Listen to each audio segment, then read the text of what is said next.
Muy buenos días con todos nuestros participantes. Los saludamos y les damos una cordial bienvenida desde la Dirección de Infosalud, que pertenece a la Dirección General de Telesalud, Referencia y Urgencias, en coordinación con la Unidad Funcional de Telesalud y Telemedicina del Hospital Nacional Cayetano Heredia del Ministerio de Salud. Bienvenido todo el personal a la telecapacitación del día de hoy con el tema dengue, estado actual, prevención y manejo, a cargo de la doctora Fiorella Álvarez Romero. Ella es médica especialista en enfermedades infecciosas y tropicales, con énfasis en enfermedades metaxénicas, responsable del programa de enfermedades metaxénicas y zoonosis del Hospital Cayetano Heredia. Además, es investigadora de la unidad de Leishmania y malaria del Instituto de Medicina Tropical Alexander von Humboldt, invitada, claro está, del Ministerio de Salud.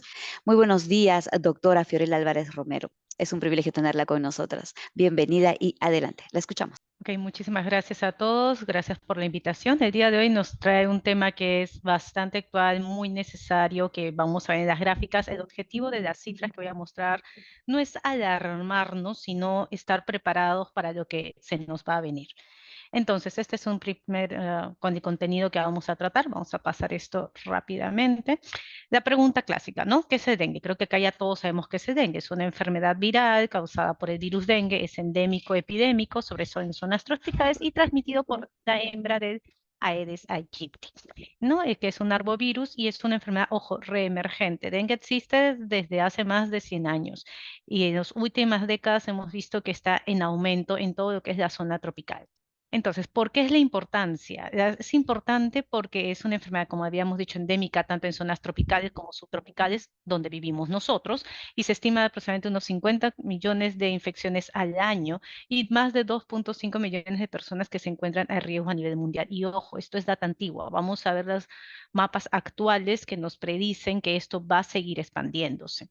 Esto es el mapa actual, ¿no? Esto es lo que podemos ver en el calor, cómo es que tenemos la distribución de casos de dengue, con más casos en la zona del Caribe, al menos en las Américas, y también en Brasil. Perú también entra aquí, está todo pintado, a comparación de Brasil, de zona del Caribe, no tanto, pero si ven, de zona, es toda la región tropical y subtropical, América, África, llega a coger también parte de Asia, incluso parte de Oceanía. Pero, ¿qué dicen las predicciones para el 2080? Miren cómo cambia el mapa. Lo que anteriormente teníamos zonas celestes, es decir, con menos incidencia, por así decirlo, miren cómo se transforma para el año 2080, si es que, ahora, esto ha sido modelado de acuerdo a los cambios climáticos, a la migración, a cómo el humano labora y se moviliza de un lugar a otro, a la construcción de nuevas carreteras, deforestación y demás. Entonces, si seguimos por el mismo camino como vamos ahora para el 2080, más o menos este sería nuestro mapa. Casi todas las zonas tropicales donde también nos encontramos, aquí está Perú, seríamos unas regiones hiperendémicas de dengue. Entonces, ¿qué ha pasado? El 16 de febrero de 2024, hace unos días nomás, la OPS ha lanzado una alerta epidemiológica por aumento de los casos de dengue en las Américas. ¿Qué nos dice?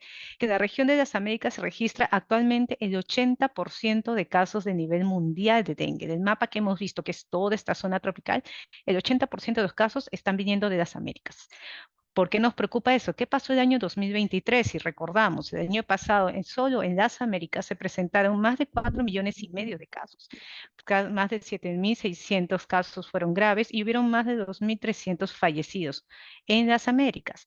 ¿Qué pasa en el 2024? En el 2024, entre la semana 1 a la 5, ojo, ya vamos en la semana 7 aprox, en la semana 5 se notificaron más de 670,000 casos de dengue, 700 graves y 102 casos letales en lo que va en solo las primeras 5 semanas. ¿Qué pasa en la región subandina o en la subregión andina, perdón, que está conformada por Bolivia, Colombia y Perú? Aquí entramos nosotros. Perú, entre la semana 1 y 5, ya reportó más de 13,000 casos. Y esto representa, ojo con este dato, un aumento del 151% en promedio de los últimos años. Es decir, estamos notificando más casos que el año pasado, que es algo que debemos tener en cuenta. Este es el mapa actual. Todas estas imágenes son gracias a la CDC del Perú, del Ministerio, que nos ha podido brindar los datos actuales. Este es el mapa a la semana 52, es decir, a fin del año pasado. Y son todas estas regiones donde hemos tenido dengue, prácticamente en todos los departamentos. Por ahí el sur se salvó, pero costa, norte, selva, todos estos lugares hemos tenido dengue. Estos son los casos y cómo se va perfilando. Recuerdan que para cuando hubo el fenómeno del niño en 2017, dijimos y nos escandalizamos de que era una gran epidemia, que nunca habíamos tenido tantos casos. Pues miren cómo se fue la curva de 2023. Hace parecer que el gran pico de 2017 fuera pequeñito. Y miren cómo vamos en el 2018. Esto es hasta la semana 6.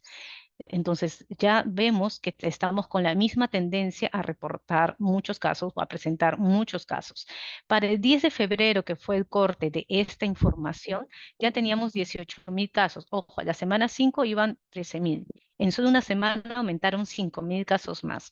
De estos confirmados, casi 9.000. Ingresados a hospitales 388 y fallecidos por dengue al 10 de febrero ya vamos 10 que estén confirmados que es por dengue y 11 en investigación, es decir, que esta cifra de fallecidos podría aumentar. Este es un mapa de cómo hemos tenido, perdón, o una tabla de los casos que hemos tenido en los últimos años. Como ven, 2017, que aparentemente era un montón, eran 68.000 casos, que no es despreciable, es bastante. 2023 llegamos a 274.000 casos y las defunciones llegaron a ser de 441. Esperemos que este año eso pueda cambiar y que las cifras no sean tan altas. Para ver los departamentos que más han reportado casos, Piura y Lambayeque a la cabeza, pero ojo, miren Lima en el 2023, no se queda atrás. Y eso que para Lima ha sido algo sorprendente, para los que no son de Lima y saben ver dengue, están tal vez más cancheros en esto, saben reconocerlo, pero para Lima, que no veíamos dengue o que veíamos muy poquito, para mucho del personal de salud fue algo desafiante. Fue tener que aprender a reconocer dengue, a sospecharlo, porque no se sospechaba en un inicio y a poder manejarlo. Entonces, ese es algo que estamos viendo, que el dengue ya no se está quedando en las zonas típicas, por así decirlo, sino que está migrando, está llegando a zonas y a lugares donde antes no se veía, donde antes no había. Entonces la gente no está preparada ni para la prevención, ni como para cuando se presenta el poder afrontarlo de forma adecuada. Es posible que todo esto haya sido causa de la gran letalidad que hemos tenido el año anterior. Estas son las formas de incidencias clínicas y los fallecidos. Como en el año 2022 fueron 86 fallecidos, para el 2023 fueron 441. Vamos a ver cómo nos va este año. Y esta es para ver cómo vamos hasta la semana 6, ¿no? Esta es la semana 6. Si la comparamos con la semana 6 del año anterior, miren, casi no se veían casos. Y aquí, desde la semana 1, ya estamos reportando casos de dengue. Y dengue confirmado, o sea, en rojo, dengue confirmado. Y miren para la semana 6, si comparamos esta semana 6 de 2024 con la semana 6 de 2022, vemos que estamos reportando mucho más. Esto es para lo que es Lima, para que vean los distritos donde hay la transmisión. Si alguno de ustedes es de Lima, vea si reconoce su distrito para ver si está actualmente con transmisión activa. Ojo, esto puede cambiar, pueden que más distritos se pinten, igual como lo que es a nivel nacional. Entonces, algo pequeño de la fisiopatología, luego que vimos ya de epidemiología, como digo, el objetivo no es asustarnos, sino es saber a qué nos estamos enfrentando y prepararnos. Toda enfermedad infecciosa tiene estos tres componentes. El agente, es decir, el que me infecta, en este caso el vector, porque es una enfermedad transmitida por vectores, que es el Aedes aegypti, y el huésped susceptible, nosotros. Entonces, el agente, como sabemos, es el virus del dengue, tiene 4 serotipos, que es 1, 2, 3 y 4, bastante sencillo. Cada uno es diferente, algunos están asociados a mayor morbilidad, a mayor severidad y letalidad, por ejemplo, el dengue 2, que es el que está asociado a casos más severos, y es un virus de ARN monocatenario. ¿Qué es importante saber? Una vez que uno ha tenido alguna vez infección por dengue, imaginemos, tuve dengue 3. Este serotipo me va a conferir inmunidad de por vida contra dengue 3, pero en Perú tenemos a los 4 serotipos circulantes. Quiere decir que yo no estoy protegida para el dengue toda mi vida. Me puedo contagiar por DEN 1, por DEN 2 o por DEN 4 si ya tuve DEN 3. Me puedo enfermar varias veces y como vamos a ver más adelante, un segundo o tercer episodio de dengue es mucho más severo que el primer episodio. Este es nuestro vector, el Aedes aegypti, creo que ya todo el mundo lo conoce, este mosquito grande de patas largas, reconocible por estas franjitas largas. Como todos sabemos, en los casos de los mosquitos son las hembras las que pican porque necesitan la sangre para producir los huevos, ¿no? Vías de transmisión, como ya saben, la mayor parte de la transmisión es por picadura de Aedes. Es por eso la importancia de poder controlar la cantidad de Aedes que haya en nuestra localidad. Recordar que hay un horario que es usualmente entre el amanecer y el atardecer, que es el horario en el que más pican y es que es el que deberíamos evitar estar en zonas de riesgo. La incubación del virus es entre 3 a 14 días, un promedio de 7 días desde que hemos estado expuestos al virus. El periodo de transmisión, es decir, el mosquito, es toda la vida. Toda la vida el mosquito puede transmitir el virus entre 30 a 45 días.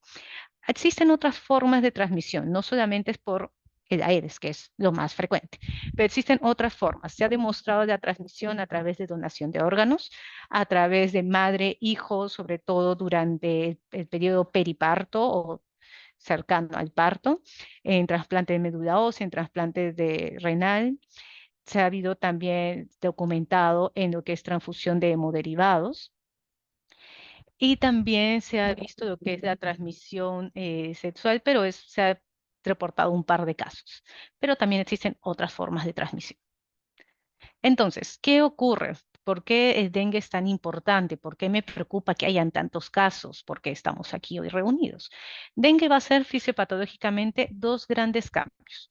Primer cambio, extravasación de líquido en el espacio intravascular al extravascular. Como sabemos, nuestros vasos sanguíneos no son como una manguera, no son totalmente cerrados, sino que son fenestrados, lo que permite el ingreso y salida de líquido y algunas células del vaso sanguíneo, es decir, de la sangre, hacia los tejidos u otras cavidades. Esto usualmente está regulado, porque si no seríamos una coladora, no tendríamos sangre en nuestros vasos sanguíneos y estaríamos con líquido por todos lados. Pues esto está regulado. Dengue afecta esta regulación y hace que el líquido se pierda, no la sangre en sí, porque los glóbulos rojos son muy grandes y no se escapan de los vasos sanguíneos, pero sí el agua.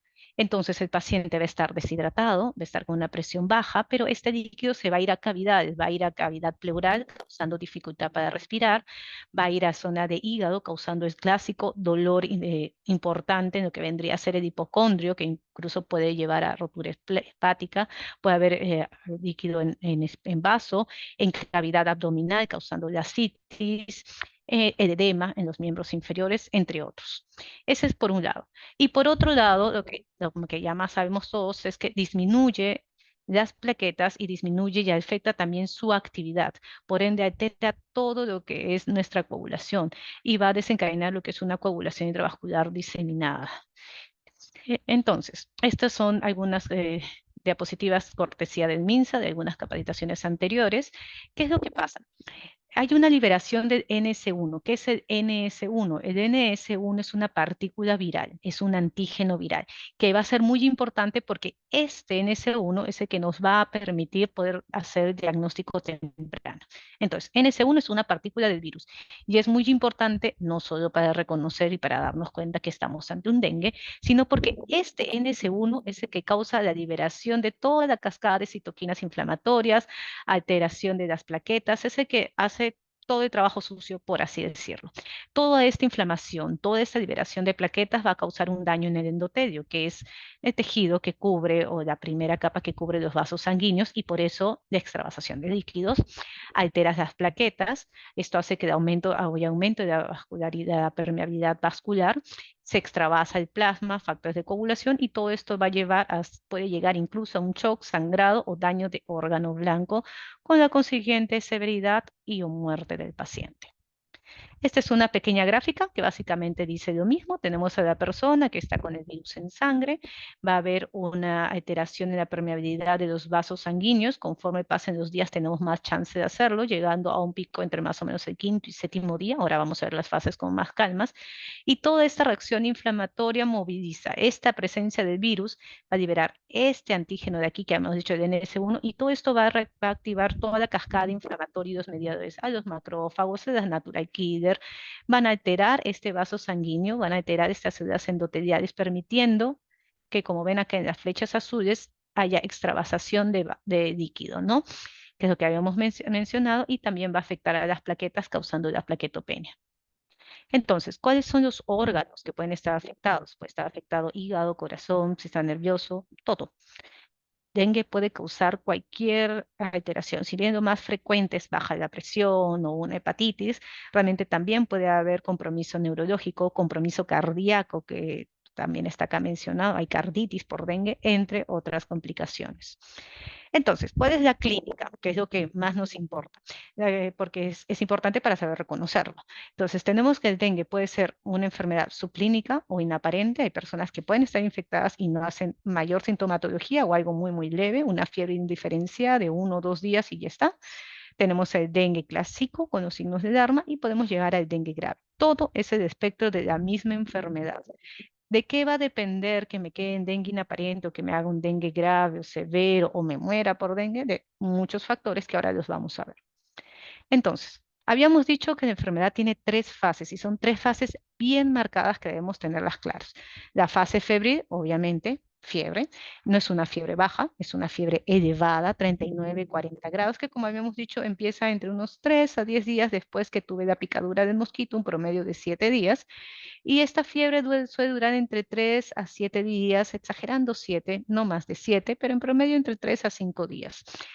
Luego que cae la fiebre, las personas pueden creer que ya están mejorando, ya no hay malestar, ya no les duele el cuerpo, por fin cayó la fiebre, estoy mejor. Pues graso error.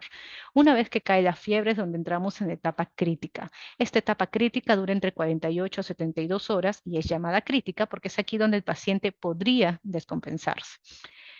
Y bueno, si es que mi paciente se recupera, no fallece, va bien, entramos a la fase de recuperación en la cual ya los síntomas disminuyen, todo nuestro organismo se regulariza y pues vamos bien. Esta es una tabla bastante antigua, creo conocida por todos, pero que me gusta mucho porque es bastante didáctica en cómo lo explica.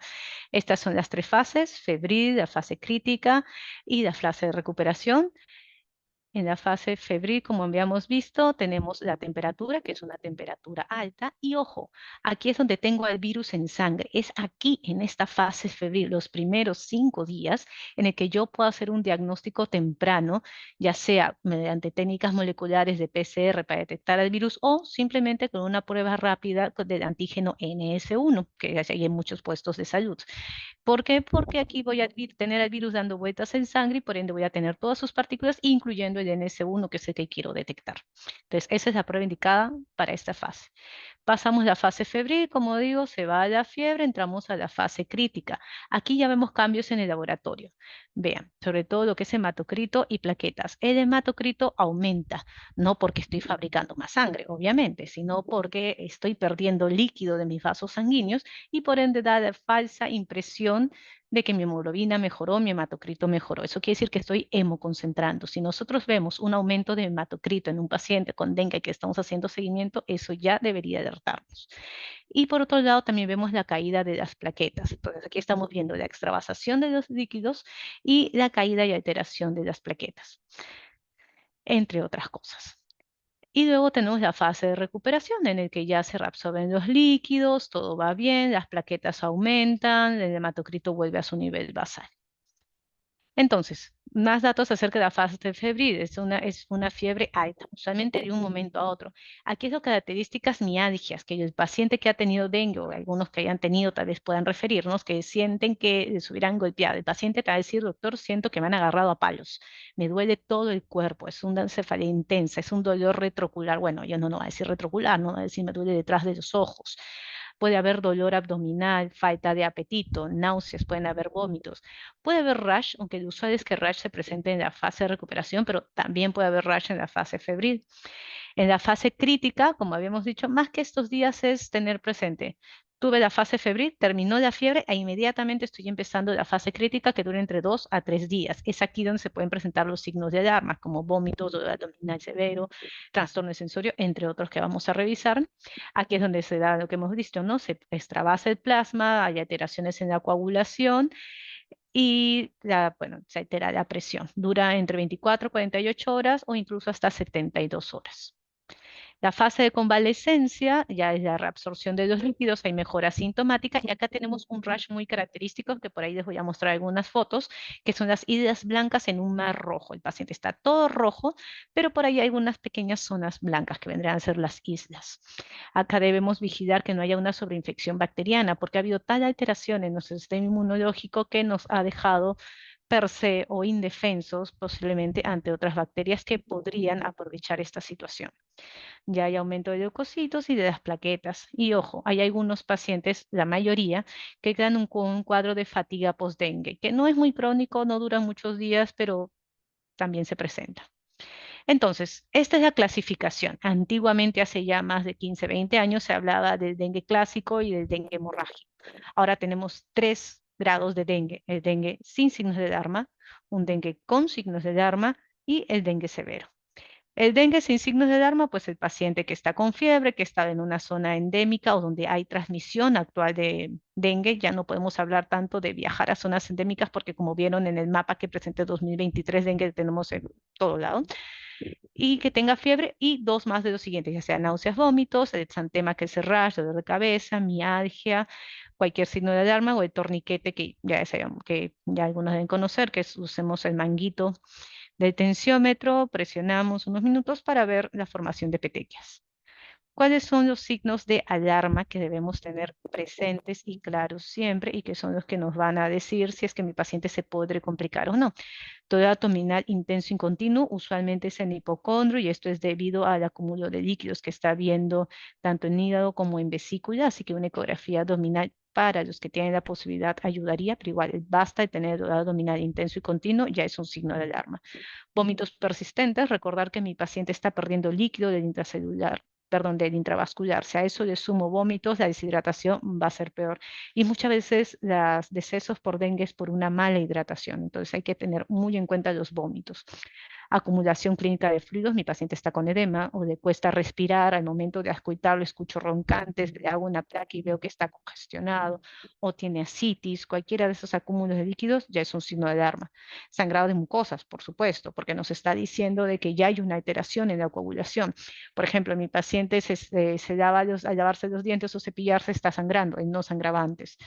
O la clásica epistaxis, ¿no? En mujeres en edad fértil también se ve lo que es el sangrado vaginal, hay que tener muy bien en cuenta lo que es la menstruación, pero a veces se adelanta o cambia y se presenta también sangrado. Alteración en el estado de sensorio, letargia, o está muy lento o muy despacio está yendo, o tal vez está muy irritable. La hepatomegalia, que es el aumento del hígado, nuevamente por la congestión en hígado, y lo que habíamos visto en el laboratorio, estas dos presentaciones, aumento de hematocrito y caen las plaquetas. Cualquiera de estos ya no debes encender alarmas y decir que este paciente debería ser manejado hospitalizado. Y tenemos luego nuestro dengue severo, que tiene tres criterios: escape severo de fluidos. Por ejemplo, mi paciente está chocado, le doy los fluidos, lo hidrato y sigue chocado. Este líquido tal vez se está acumulando en regiones donde no debería, por ejemplo, pulmón, y cuesta respirar, está en insuficiencia respiratoria porque el pulmón está lleno de líquido. El sangrado severo, esto va a depender de la evaluación clínica, por ejemplo, un sangrado, una hemorragia digestiva, o me está llevando a una caída rápida del hematocrito, no porque esté deshidratado, sino porque estoy perdiendo sangre. Y sobre todo, y el tercer punto es el daño severo de órganos blancos, a la cabeza e hígado, que es más frecuente si tenemos transaminasas más de 1000, alteración del sistema nervioso central, que lo podemos ver simplemente con la alteración del sensorio. Puede haber alteración cardíaca, el paciente se puede quejar de dolor, de palpitaciones, a veces hay miocarditis por dengue, que es inflamación del músculo cardíaco, entre otras complicaciones. Entonces, manifestaciones hemorrágicas, fotos antiguas, estos son las fuentes del hospital de Apoyuquitos. Como pueden ver aquí, el sangrado en las encías, las petequias, las equimosis sin causa aparente, sangrado aquí en la parte del paladar, sangrado conjuntival también, epistaxis. Y este no se ve muy bien en la foto, pero este es el clásico mar rojo con islas blancas. Si ven el brazo, todo esto está rojo y por aquí uno que otro zona blanca que vendría a ser las islas. Esto es muy, muy, muy característico de dengue. No es patognomónico, pero sí es muy característico de dengue. Aquí podemos ver más. Este es el exantema y acá ven lo clásico, rojo con islas blancas. Entonces, la pregunta es, ¿qué determina quién se puede complicar? ¿A quién debo estar mirando más? ¿De quién voy a estar más pegada yo como médico, sobre todo en el primer nivel de atención? Va a depender de varios factores: del virus, del vector y del huésped. Centrémonos en el huésped, que es lo que nosotros podemos cuidar.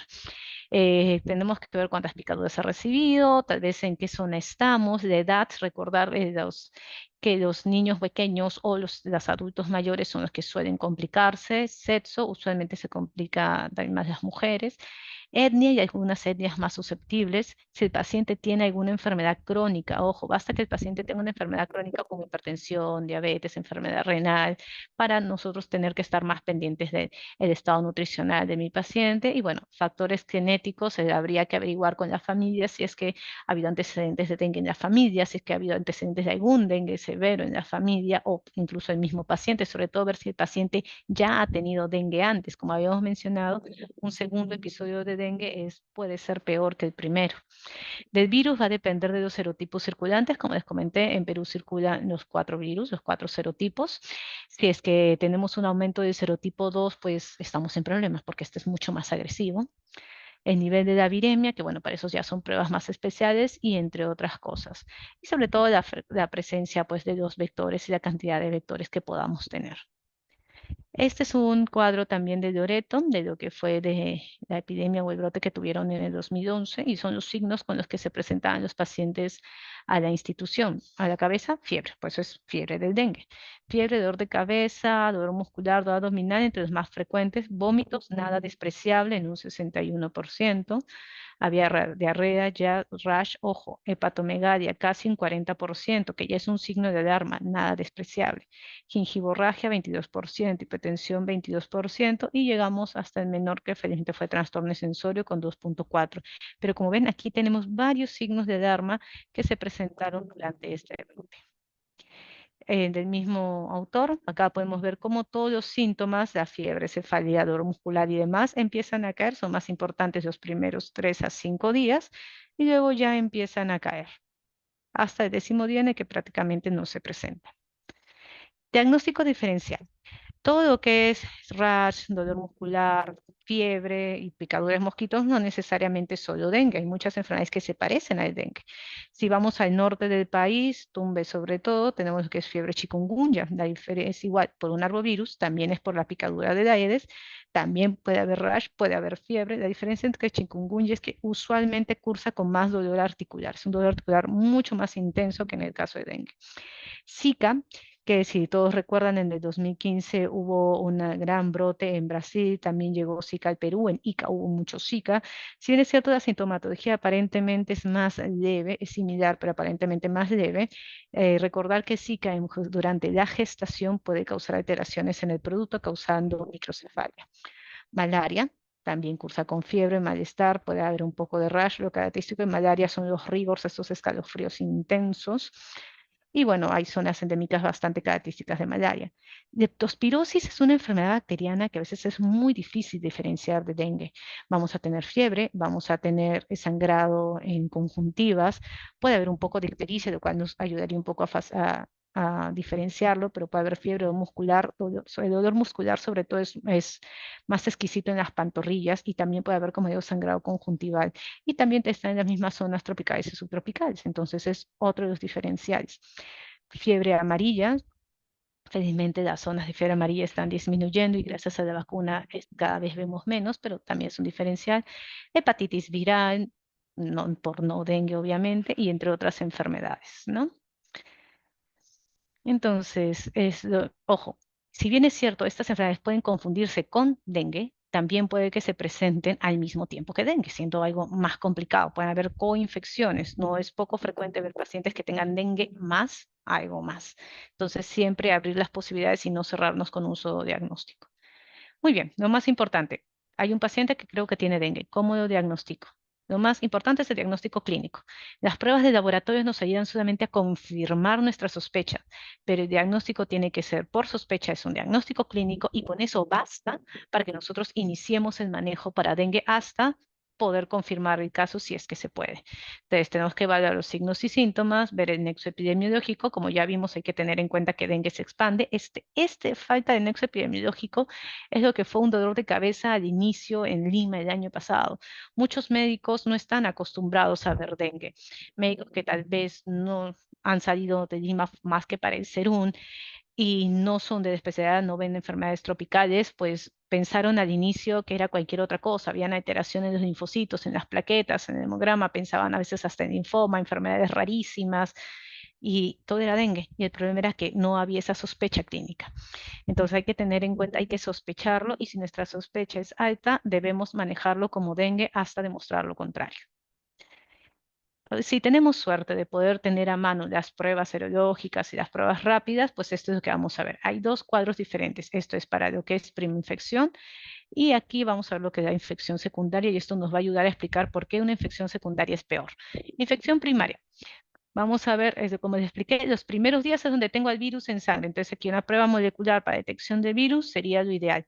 Claro, es una prueba cara. El INS lo hace, por supuesto, pero no todos los centros de salud lo hacen. ¿Qué es lo que podemos hacer? Es determinar la presencia de ENS1, que es esta partícula viral que también se encuentra en sangre los primeros días. Sobre todo se recomienda hacer dentro de los 5 primeros días, y que gracias a las pruebas rápidas de inmunocromatográficas se puede detectar. Conforme pasa el tiempo, recién mi organismo empieza a producir anticuerpos, que son nuestra IgG e IgM. Recordar que la primera en producirse es la IgM, que dura unos días. Se produce a partir del cuarto, quinto día, nos dura hasta el día 10, 11, 12, tal vez por ahí. Y ya a partir del día 6, 7 se empieza a producir la IgG, que es la que va a durar más tiempo. Entonces, para el diagnóstico, ¿IgG me ayuda? La verdad, no. Más me ayuda el NS1 si estoy entre los 5 primeros días, y luego la IgM. ¿Por qué? Porque la IgG me puede estar hablando de un episodio anterior, no del cuadro actual. Entonces, estas son las que más me ayudan, y como digo, ya existen las pruebas rápidas para eso, y no necesitamos gran tecnología para poder determinarlo. ¿Qué pasa en la infección secundaria? Esta viremia y esta presencia de NS1 es más corta. ¿Por qué? Porque como ya tengo anticuerpos formados, estos se van a desencadenar, se van a liberar y van a aumentar mucho más rápido. Es más, la IgG, que en el primer episodio demoraba en aparecer, aquí en el segundo episodio aparece mucho más rápido, desde los primeros días y en un pico más alto. ¿Esto qué va a hacer? Va a hacer que haya una gran respuesta inflamatoria. No solo las cascadas de citoquinas que hemos visto, sino eso y potenciado. Es por eso que una persona que ha tenido ya dengue antes, un segundo episodio puede ser más severo, porque estos anticuerpos, en lugar de protegernos, por así decirlo, de darnos seguridad, lo que están haciendo es desencadenar más respuesta inflamatoria, aumentar la cascada de citoquinas y por ende empeorar el cuadro clínico del paciente. Este es un cuadro del INS, en cual nos puede decir cómo poder determinar si qué pruebas pedir si tengo un paciente con sospecha de dengue. Si el tiempo de enfermedad es de menos de 5 días, podemos hacer el INSA-NS1 o la prueba rápida. Si este NS1 es positivo, pues es dengue, ya está, no hay nada que hacer. Si es que esta prueba es negativa, puedo ir a la IgM. Si el IgM es reactivo, ya está, se confirma dengue. Si el IgM es no reactivo, puede decir, bueno, tal vez son muy poquitos días, tenía poco virus, vamos a repetir la prueba. Solicitamos una segunda prueba. Si aquí ya me sale la IgM reactiva, es dengue, y si sale todo negativo, pues descartamos dengue. Si el paciente ya tiene más de 5 días, el NS1 probablemente ya salga negativo, entonces no lo pedimos. Pedimos de frente la IgM, que a partir del quinto día ya debería estar presente. Si está reactivo, listo, caso de dengue. Si está no reactivo, veo, ok, ¿tiene menos de 10 días o más de 10 días? Si tiene más de 10 días, no es dengue, ya debería haber un IgM, sí o sí, tiene que verse. Si estamos en menos de 10 días, repetimos nuevamente. IgM positivo, se confirma dengue; IgM negativo, se descarta. Como pueden ver, en este algoritmo diagnóstico no entra el IgG para dengue. Recordar que el IgG es el anticuerpo que nos habla de cronicidad o antigüedad, si lo queremos ver de una forma práctica, y no me va a determinar si este cuadro agudito de ahorita es dengue. Puede que esté viendo un dengue que puede haber tenido hace 3 o 4 meses o 5 meses. Entonces, es por eso que en el algoritmo diagnóstico es básicamente el NS1 y el IgM. Estas son las pruebas rápidas que les estaba comentando. Pueden ver, estas son para prueba control, para IgM, IgG, pero hay otras que ya también nos van a dar otra línea más, que es para la presencia del NS1. El manejo. Entonces, el manejo es relativamente fácil, relativamente barato, es observación, es hidratación, pero es muy importante y hay que estar pendiente del paciente. No nos podemos descuidar. Idealmente tiene que ser evaluado incluso cada hora. Un manejo adecuado puede ser la diferencia entre el paciente viva a que el paciente muera. Y esta es la fase importante donde podemos nosotros y debemos intervenir para bajar esta tasa de letalidad que estamos teniendo. Esta es igual otra foto antigua de Iquitos, ese es el auditorio, para cuando hay brotes grandes de dengue, pues se habilitan ambientes donde se pueda para poder manejar los casos. Hay que tener en cuenta que en zonas endémicas, bueno, donde tenemos dengue ahora, puede haber transmisión incluso intrahospitalaria. Es por eso que si tengo el vector, debemos tener el mosquitero puesto. ¿Por qué? Porque puede venir el Aedes, picarme a mi paciente con dengue e irse volando a otro ambiente, imagínense, no sé, diálisis, que sería terrible, y contagiar allá. Entonces es importante prevenir la transmisión intrahospitalaria. Fases del manejo, lo primero es una evaluación general, ¿no? ¿Cómo está? Si está hidratado, no está hidratado, si tiene factores de riesgo, si es persona vulnerable o no. Hay que diagnosticar y hay que clasificar y de acuerdo a eso dar el tratamiento. Entonces, ¿qué vamos a preguntar? ¿Viene de una zona con transmisión de dengue? ¿Tiene dengue según mi evaluación? Si es dengue, ¿en qué fase está? ¿Febril, crítica o remisión? ¿Presenta algún signo de alarma? Ojo, esto es importantísimo, siempre buscar signos de alarma. ¿Cuál es el estado hemodinámico? ¿Cómo está la presión? ¿Cómo está la frecuencia? ¿Está chocado? Una vez respondidas todas esas preguntas, tenemos que, para responder eso, pues ver la presión sanguínea, ver si hay sangrado en encías, podemos hacer test de torniquete, hay que ver la hidratación, ver si es que pasa bien el murmullo vesicular, si es que hay ascitis, entre otras cosas. Pruebas de laboratorio que, ojo, no son ideales, pero no es que si no las tengo no puedo manejar a mi paciente. Si las tengo, si tengo acceso a esto, básicamente un hemograma, sobre todo para tener un basal de un hematocrito y mis plaquetas, si es que el paciente llega en fase temprana, y no, igual también me sirve. Albúmina, pruebas de función hepática, porque como mismos puede alterar función hepática. Orina, si no tengo la tira, basta con ver la orina. Vemos si la orina está cargada o no para ver si está deshidratado, sobre todo ver el volumen urinario. Paciente con dengue que no orina, está deshidratado, se está chocando. El color de la orina, si hay hematuria, pues vemos que hay signos de sangrado. Pruebas específicas para dengue, como hemos visto, la serología, aislamiento, el NS1, las pruebas rápidas. Nuevamente, todo esto es ideal, pero no necesario.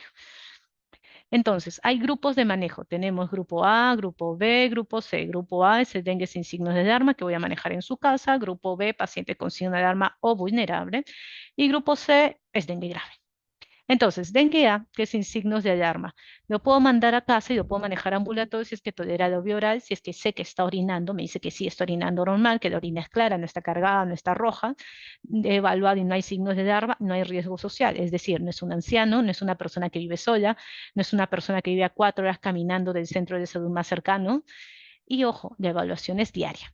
Por eso es aquí el primer nivel de atención, el que es el pilar y el eje central del manejo con dengue, para poder hacer las evaluaciones diarias y poder manejar a estos pacientes. E idealmente un hemograma cada 48 horas, lo ideal.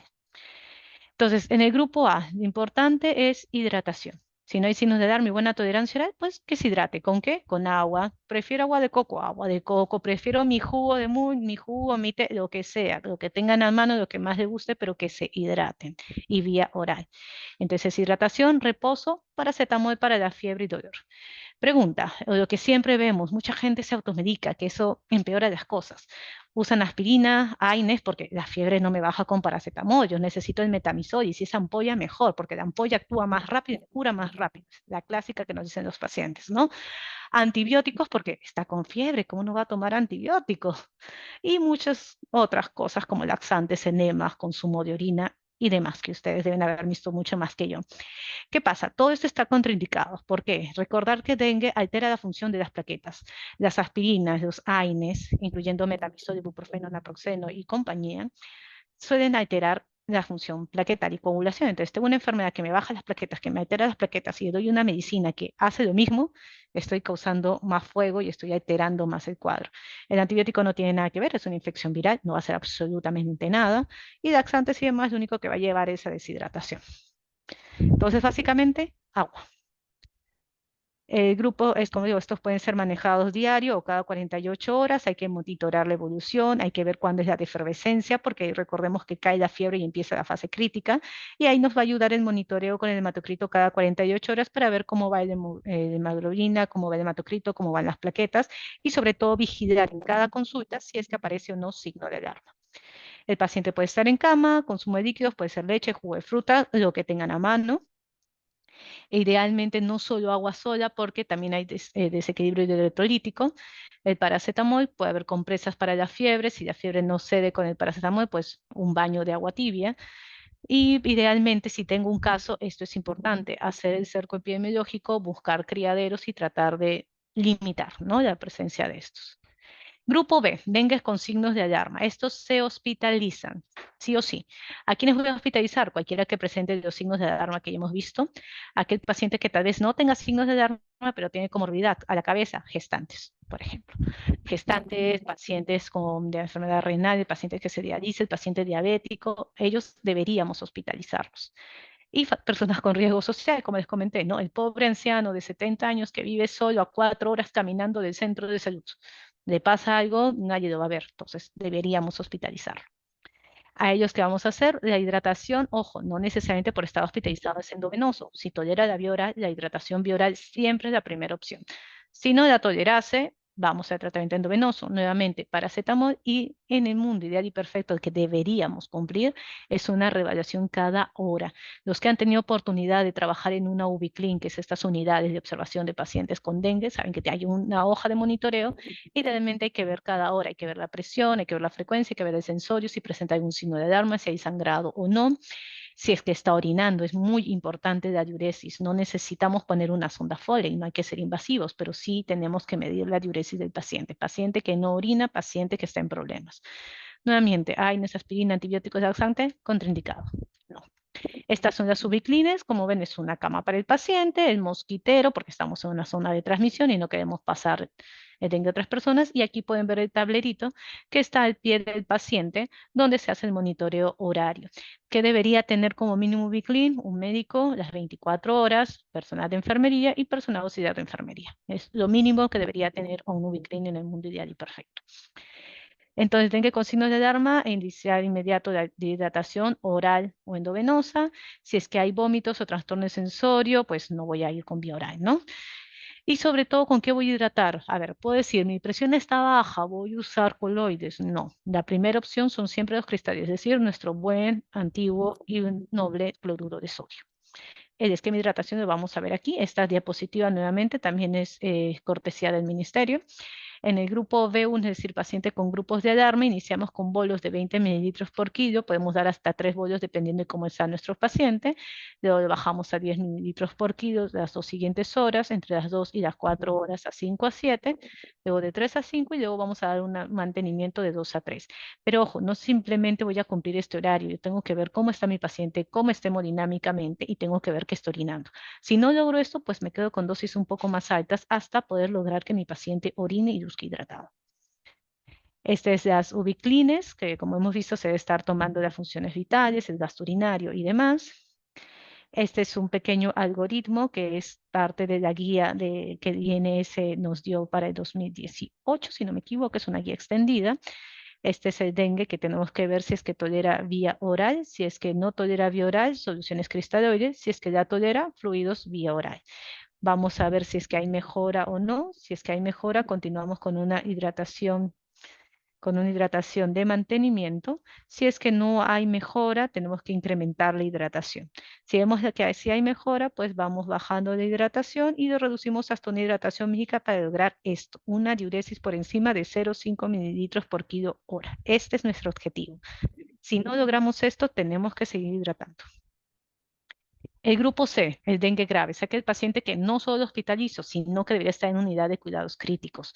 Aquí sí voy a dar hidratación endovenosa, tengo que manejar el choque, tengo que monitorear y si hay una hemorragia severa, manejar la hemorragia. Nuevamente, aspirina, y antibióticos laxantes, no, obviamente no. Y hay que hacer una revaluación cada hora.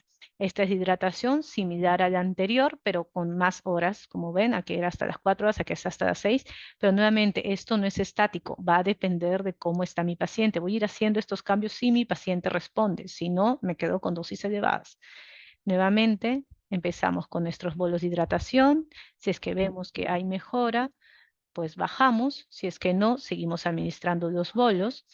Si vemos que hay mejora, vamos reduciendo. Si vemos que no hay mejora, tal vez el problema sea que mi paciente está sangrando. Entonces, ver el hematocrito y si vemos que hay una reducción de hematocrito, hay que considerar la posibilidad de sangrado. Y si el sangrado es grave, transfundir, ojos, solo glóbulos rojos. Muchas veces la pregunta es, ¿qué pasa si mi paciente está perdiendo plaquetas? ¿Por qué no le pongo plaquetas si es parte de?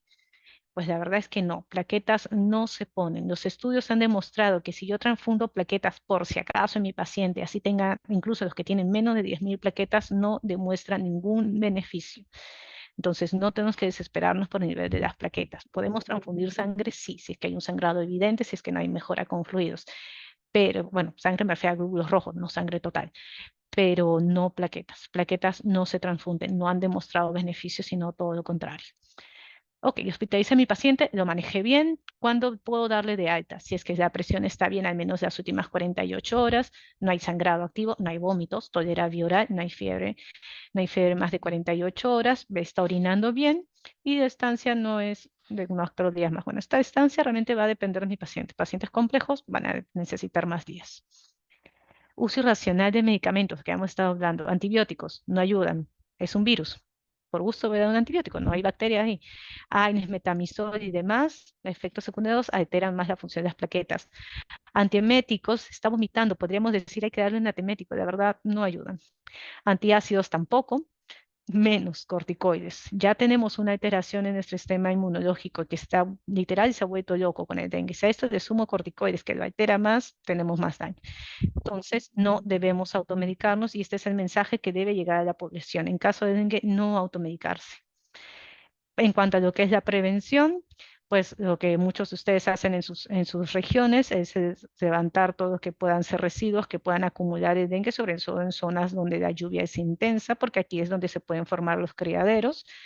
La fumigación, que realmente hay que dejarle claro a la población que la fumigación ayuda a disminuir la cantidad de aedes a adultos. Los hacemos cuando ya las cosas se nos están yendo de las manos. No es la primera opción. Lo primero es evitar los criaderos.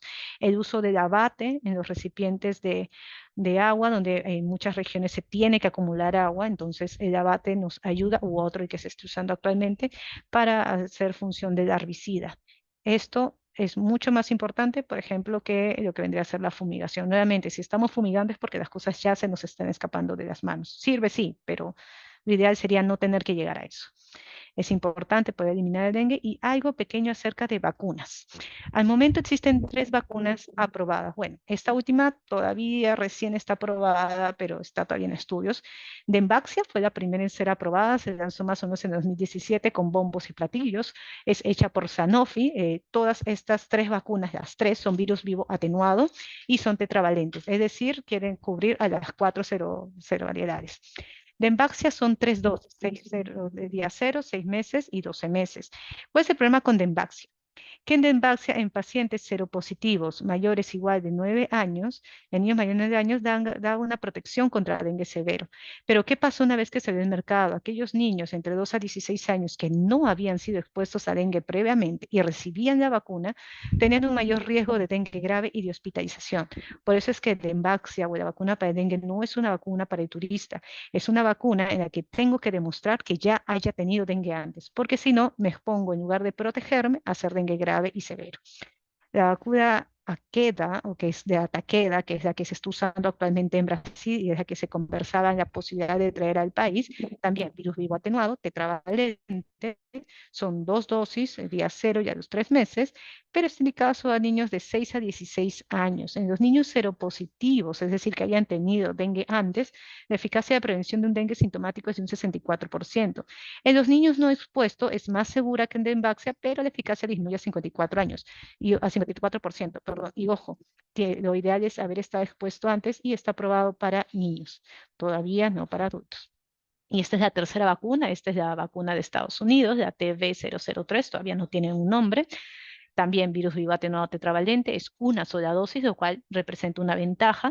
Y en estudios preliminares, que esto ha sido presentado en el 2022, en una fase 3, en 2 años de seguimiento, tenía una eficacia de 89% en seropositivos y 74% en no expuestos. Pero nuevamente, todavía está en fase 3, hay que ver cómo se comporta con el tiempo. Algunas conclusiones, ya para acabar, como saben, dengue es una enfermedad viral de amplio espectro clínico, es muy importante región tropical, Perú es región tropical, tenemos en casi todo el país, estamos en brote de dengue actualmente, esta es una diapositiva del año anterior y es lo mismo, seguimos en brotes, como hemos visto para la semana 6 ya tenemos mucho más casos de lo que tuvimos el año pasado. La infección previa por dengue no nos da una protección permanente. Tenemos 3 fases: clínica, febril, clínica crítica y convalescencia. La clasificación, recordar que es el dengue sin signos de alarma, con signos de alarma y el severo. Manejo es básicamente hidratación, sintomáticos y evitar la automedicación.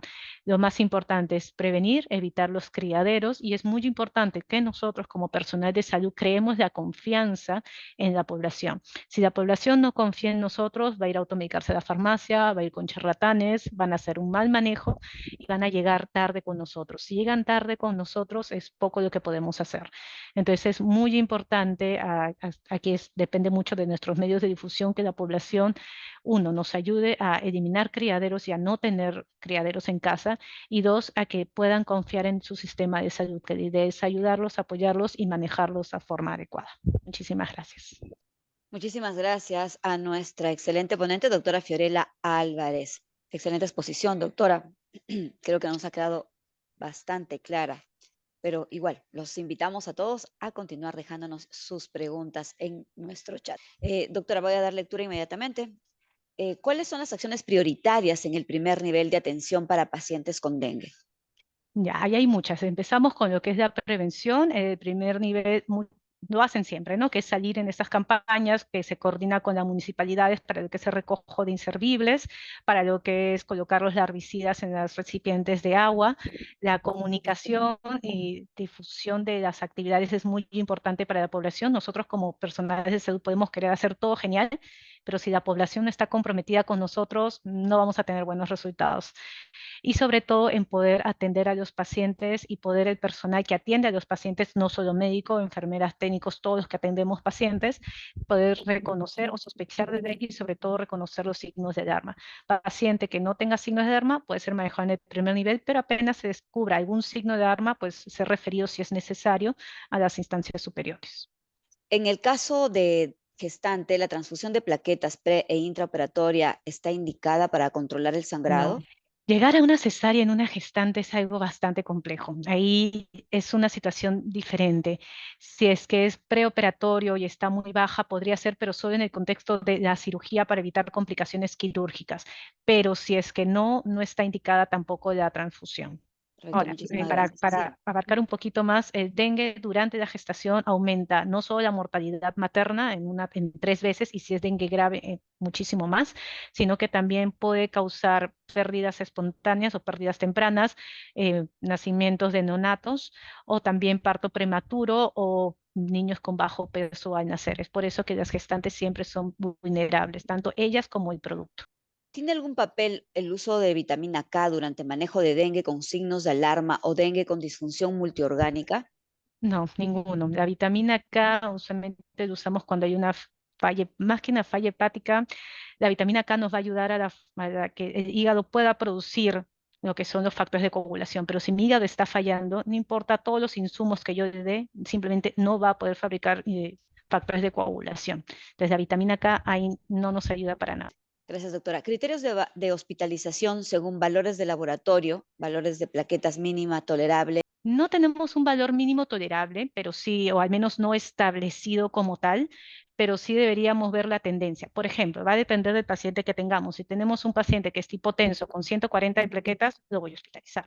Si tengo un paciente que está clínicamente estable, está hemodinámicamente estable, luce tranquilo, vive a media hora de mi hospital, lo puedo seguir, es responsable y me tiene plaquetas en 100.000, le digo, oye, vente mañana, te hacemos un nuevo control y vamos evaluando. O sea, va a depender del escenario en el que esté y del tipo de paciente, es muy dinámico.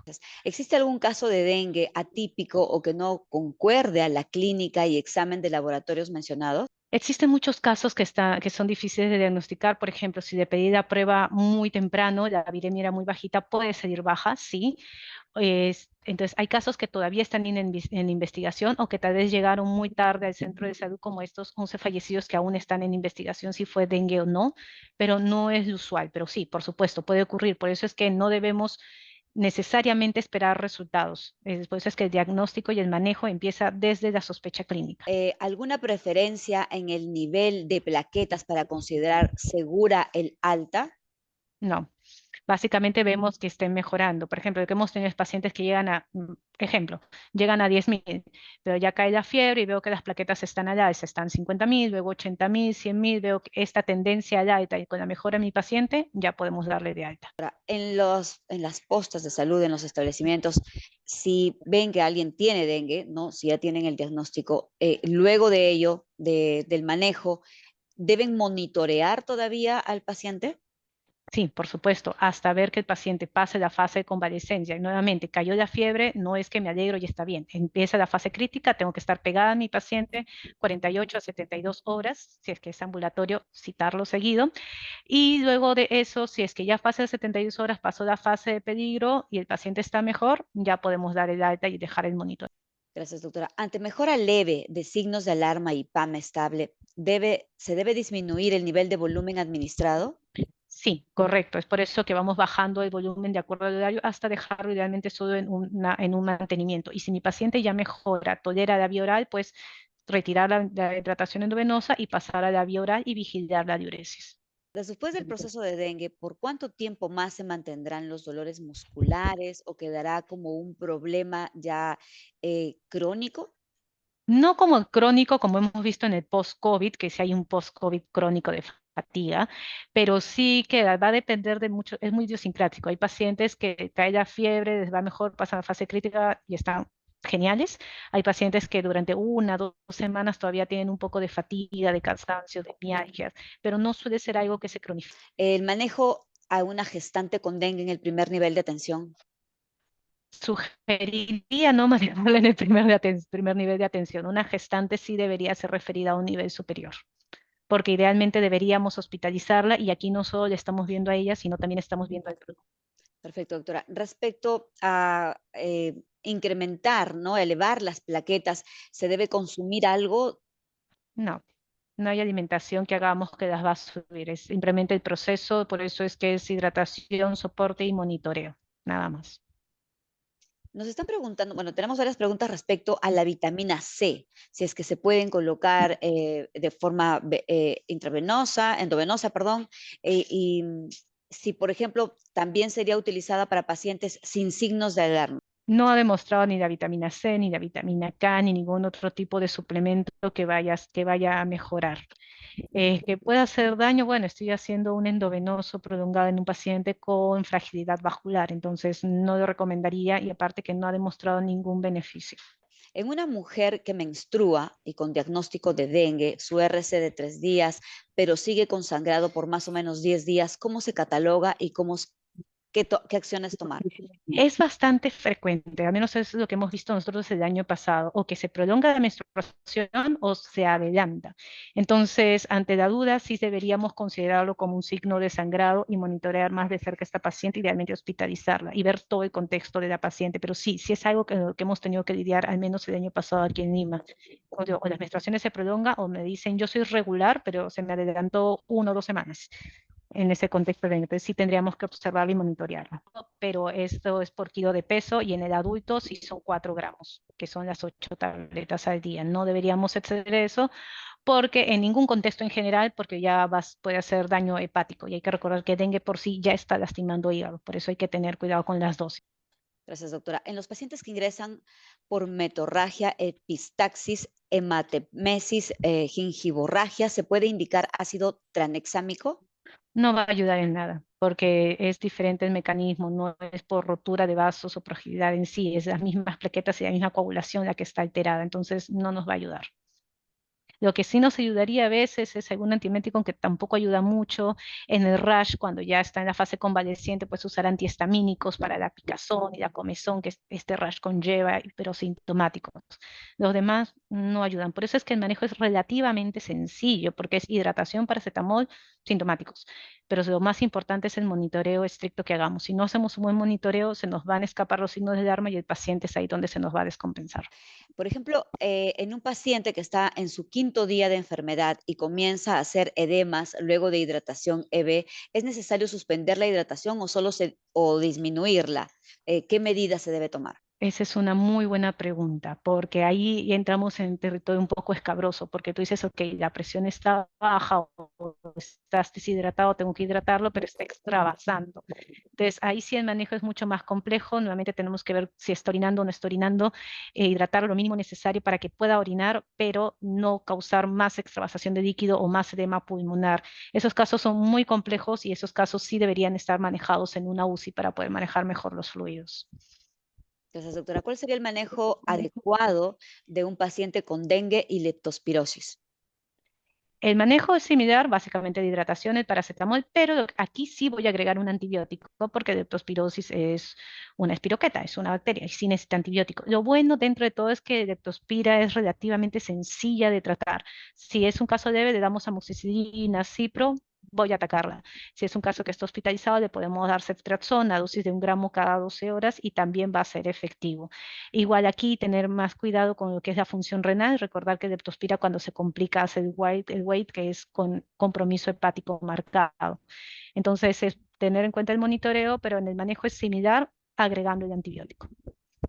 Gracias, doctora. Ya para terminar, ¿cuál cree usted que es el principal error que comete el personal de salud en el manejo del dengue? En uno, no reconocerlo, nuevamente esto es sobre todo para los que en las zonas donde no estábamos acostumbrados, en Lima hemos visto 10.001 errores.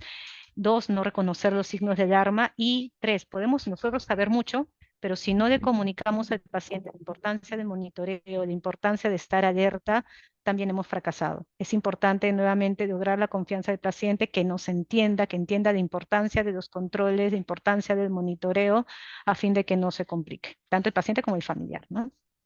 Gracias, doctora. Sabemos que los medios de comunicación están haciendo lo suyo, ¿no? Los establecimientos de salud también, pero ¿por qué cree usted que sigue aumentando este problema de dengue si todos los años venimos indicando lo mismo? Porque lamentablemente estamos con un cambio climático atroz. Miren las temperaturas en las que estamos. Lima el año pasado no ha tenido invierno. Entonces, este cambio de temperatura ha facilitado la migración del vector. Tenemos vector donde antes no había. Tenemos mucha migración, muchos vuelos, mucho traslado de personas. Es por eso que durante el encierro por el COVID, muchas enfermedades de transmisión vectorial disminuyeron, porque la población no se movilizaba. La construcción de carreteras nuevas, la deforestación, todo que indica la globalización es lo que está llevando que los casos de dengue aumenten. No solo en Perú, como hemos visto en todas las Américas y en todo el mundo. Entonces, a pesar de los esfuerzos para bajar la cantidad de vectores en nuestros ambientes, van a seguir ahí. Es por eso muy importante el poder que tanto nosotros como la población estar educados en los signos y poder reconocerlos y manejarlos. Podemos tener muchos casos de dengue, lo ideal es no tener fallecidos. Claro, si Pues, podemos evitar los casos sería lo mejor, ¿no? Pero la realidad es que van a seguir habiendo y tenemos que saber manejarlos. perfecto. Muchísimas gracias, doctora. Gracias a la doctora Fiorella Álvarez Romero, especialista en enfermedades infecciosas y tropicales del Hospital Nacional Cayetano Heredia. Doctora, ha sido un gusto tenerla con nosotros. Muchísimas gracias. Igualmente. Estamos seguros que más adelante nuevamente nos acompañará. Gracias, doctora. Ok, hasta luego, que tengan muy buenos días. Muy buenos días. Gracias.